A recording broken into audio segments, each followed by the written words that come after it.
Tips with Tony. Tips with Tony. All about nutrition from your favorite dietitian. Everything you need to digest in your mind. Tips with Tony.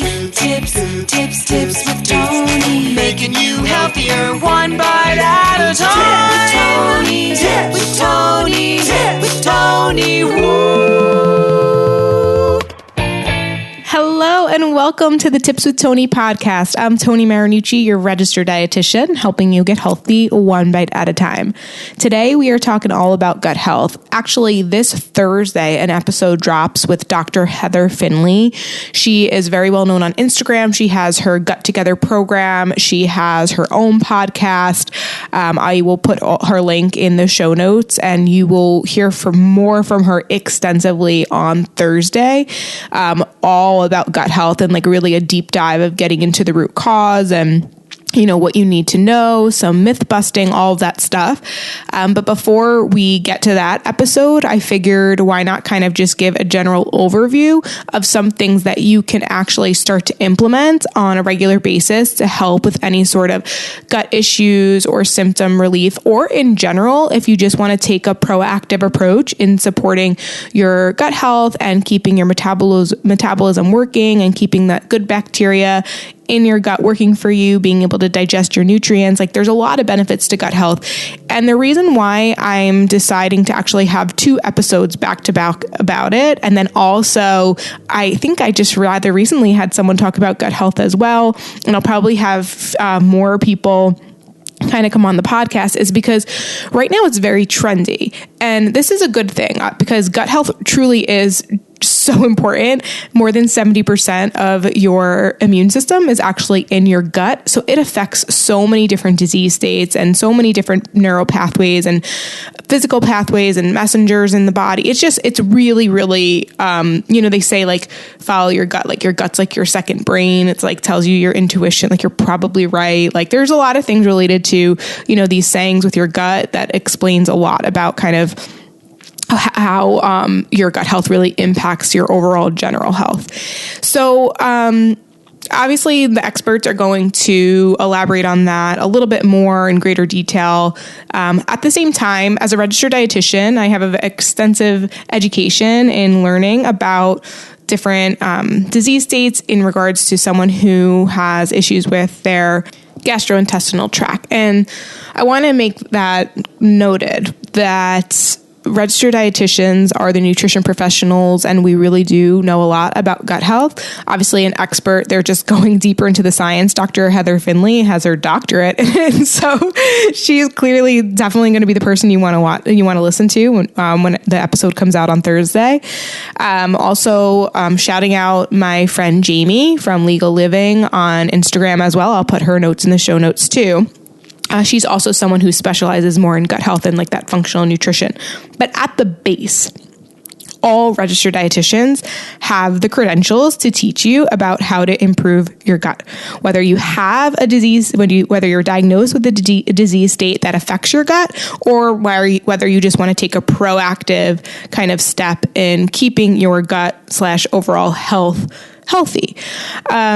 And I want to speak to that for a minute because right now, with gut health being super trendy, there's a lot of misinformation out there. There's a lot of BS out there. There's a lot of just crap, like there always is, right? Where there's people who don't have the qualifications, or just social media influencers kind of shouting out, speaking to, as if they have this knowledge. They're giving themselves fancy names and false names that don't actually have any background to it. Like they're calling themselves certified gut health specialists, which I don't even think is a thing. It's not a thing. Unless you are a certified registered dietitian and you specialize in gut health, then I guess you can call it that. But the people who are using these titles are literally making them up out of their butthole. No pun intended. Anyways, with that said, I actually, me and Jamie, she from Legal Living, like I said, I'll put her link in the show notes. We are actually going to be providing a masterclass on Tuesday, August 16th from 8 to 9 o'clock Eastern. It will be recorded if you can't attend live. However, we always love live interaction because it really helps to drive home certain points. You can get your individual questions answered. So whether you're the person on the one spectrum where you're completely like bloated all the time, you have issues with you don't have regular bowel movements, like your gut's an absolute mess, from the other side of just like you've just been hearing a lot about how gut health is super important and you want to make sure that you're staying up to date and keeping your body healthy and strong, well, we're going to hit on all of those tangents. So make sure you sign up. The link is in the show notes for that masterclass. Right now, what I'm about to do, I didn't even get into today's episode, I'm going to give you just 3 like simple gut health hacks that are easy to implement that we will probably talk about in the masterclass. And I'll probably give even like more kind of details and explanation there. But for now, just so you don't have to wait and you want to get something started and you want to learn something, I'm going to share these 3 gut health hacks that are easy to implement for you to kind of have something to do now. And if you like this episode, then you're going to love what you learn in the masterclass because there's so much that we can teach you. So first rule of thumb or tip I have for you in regards to keeping your gut health healthy is keeping what's called your microbiome. So your gut and your microbiome are kind of, those words are used interchangeably, but think of your microbiome as where like all of the bacteria live. So we have healthy bacteria and then we have non-healthy bacteria, meaning like we have almost like the good bacteria that like wants us to feel our best and support our immune system. And then we have the bad bacteria that like when you have like a UTI or a yeast infection or some sort of issue going on in your system, that means that your ratio of the good bacteria and the bad bacteria are like negative, right? So if you have an infection, then you're having more of that unhealthy bacteria in the gut. And if you're kind of at that neutral state or, digesting things well and really healthy, then that means you probably have more of the healthy bacteria in your gut. So it's natural to contain both, but we always want to try to get more of that healthy bacteria to support the functions of our body and our system. And the way to do that is when I give tips, I can never just give one. So this is part of number 1, but there's kind of 2 in here. So number 1 is eating enough. And so that's where dieting can be really, really destroying for the gut microbiome.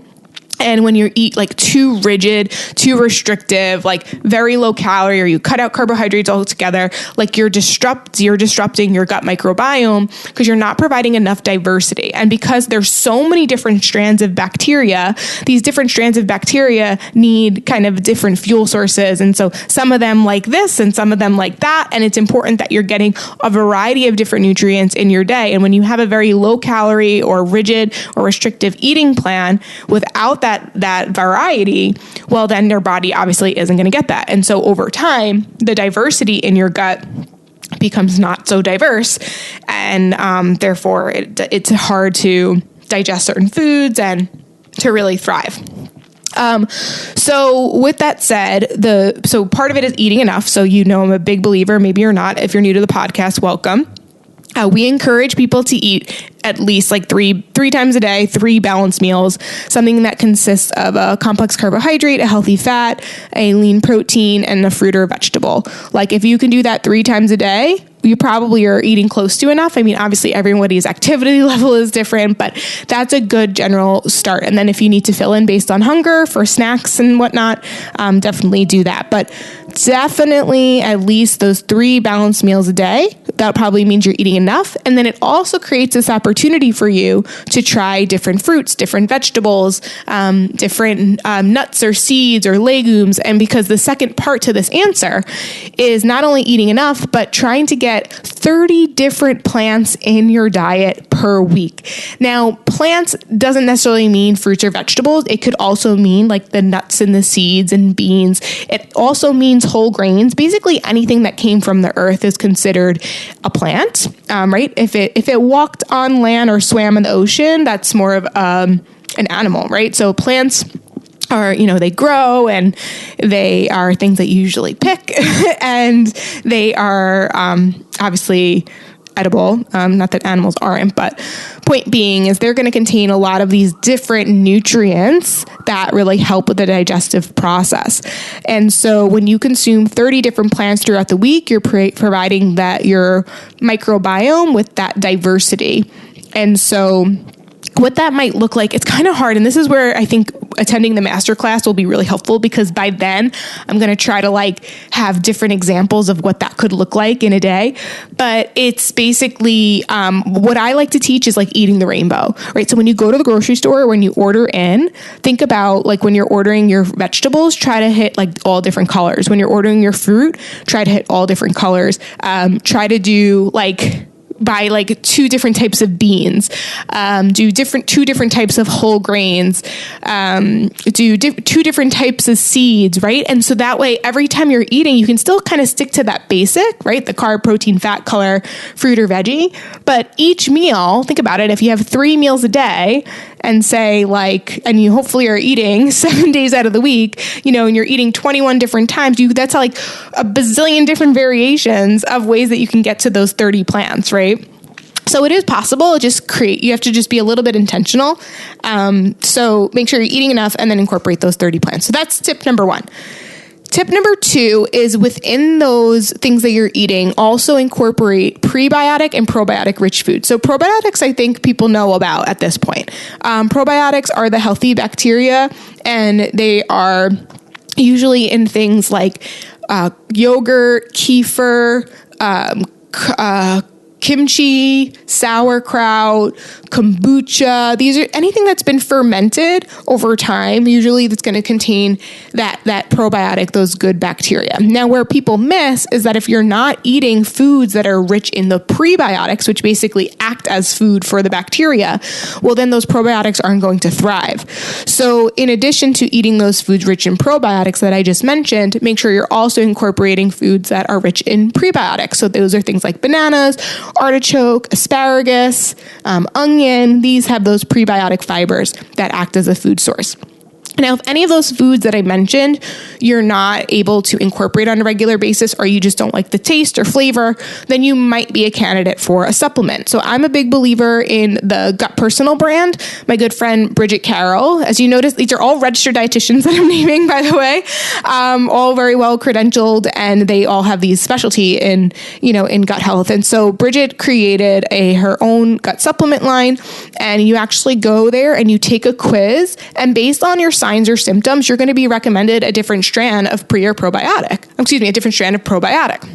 And then you might also need a prebiotic. And based on your symptoms, it's going to let you know that. So if you haven't gone over to gutpersonal.com, definitely take the quiz and it'll tell you based on symptoms if you need a probiotic, what type of probiotic, if you need a prebiotic, and basically you can order it there. So I have a discount code for you. It's Tips with Tony 10. Just put that in at checkout and you can save 10%. But I'm a big believer, guys, in food first, but supplements are helpful to fill the gaps when necessary. So if you need to fill the gaps with the pre and probiotics, definitely go ahead and do that, and make sure you're getting it from a reputable source like my friend Bridget, where she has third-party testing. Everything that you see that is said that this is what's on the label is actually in there. So it's definitely something that you can trust. Okay. So that's tip number 2. Incorporate pre or probiotic rich foods. If you can't get them through food, then you might benefit from a supplement. And if you are incorporating them with food and still haven't been seeing symptom relief, then you also might need a supplement. So that's why I find the quiz super, super helpful. All right. And then gut health hack number 3, you may or may not be surprised by this answer, but it's actually not necessarily food related, although I can incorporate some food ideas for you. But it's really more on a practical level. So it's managing your stress. Stress is the root cause to so much. Basically, stress causes inflammation. That inflammatory process causes havoc on the body. It can be, gut health issues. It could be other disease states and ailments, and everything affects each other, right? So that's also why, and this is what we'll also be talking about in the masterclass, like your relationship with food matters so much, because it doesn't matter how healthy your diet is. If you're stressing the F out about it, well, you're destroying your gut microbiome and you're not actually going to be healthy. So it's really important that you understand that stress management is a key component in a healthy lifestyle, regardless of your goals. Okay. So managing your stress from a practical level, I like to tell people to, incorporate, daily routines and rituals, whether that be meditation, journaling, going for walks. Getting adequate sleep is a big one for stress management, because we just tend to, respond to things a little bit better. If you're exercising like a maniac, maybe take a rest day and make sure you're incorporating things like stretching and yoga. And if you're one to like overbook your calendar, maybe we need to set some boundaries, say no a little bit more. Obviously, stress management is not an easy thing to really fix. However, when it comes to, if we're focusing on food, a health hack you can do is you can start to incorporate a lot of those anti-inflammatory rich foods. So I'm a big believer in the omega-3 rich foods as that way to counter that. There's other properties and other foods to help with it, but I think if you're incorporating heart healthy fats on a regular basis, it can really help with that counter inflammation, which in return may help with healing your gut. So things like that are going to be certain oils, avocado oil, flaxseed oil, olive oil. Those are things that are good to cook with or prepare your dishes with. Sprinkling on, nuts and seeds, on your salads or in your yogurts or whatever have you. Maybe doing like an avocado spread or a hummus spread. So those contain those heart healthy fats. Eating fish 2 to 3 times a week, a fatty fish like salmon or tuna, is also going to be really great to help counter that inflammation. So these are certain things you can do. You could also take a supplement, but in this situation, I'm not going to tell you which supplements to take and all that, because I really want to make sure that we are trying to make these changes on a lifestyle basis. Because at the end of the day, you are what you repeatedly do, and anything you do temporarily will only produce temporary results. So yes, you can take a supplement, but if you're not continuing to take that supplement, and also if you're not taking those supplements in addition to making the lifestyle changes, well, they're not going to really help that much, right? So if you found this helpful, you are absolutely going to love the masterclass that we're hosting on Tuesday, August 16th. Once again, it's 8 to 9 p.m. Eastern, which is 7 to 8 p.m. Central. It will be led by myself, Tony Marinucci, registered dietitian at Tips with Tony, and Jamie at Legal Living. So Jamie is going to talk really more about like the gut health stuff, and I'm going to talk more so about the mindful eating strategies, the stress management strategies, the healing your relationship with food, and we're going to talk about how they both matter. They are both incredibly essential. So like I said, if you enjoyed this episode, you will love the masterclass. Please send this to someone if you think that they would enjoy it too. Send them the link to sign up for the masterclass. It's going to be incredible. It's going to be so much fun. Oh, and the best part, it's free. So make sure you're signed up if you haven't yet. If you haven't subscribed to the Tips with Tony podcast, definitely hit that subscribe button. A new episode comes out every Tuesday and Thursday, and when you're subscribed, you don't miss a beat. All right, that is it for me today. Thank you so much for listening. As always, I'm Tony Marinucci, your registered dietitian, helping you get healthy one bite at a time.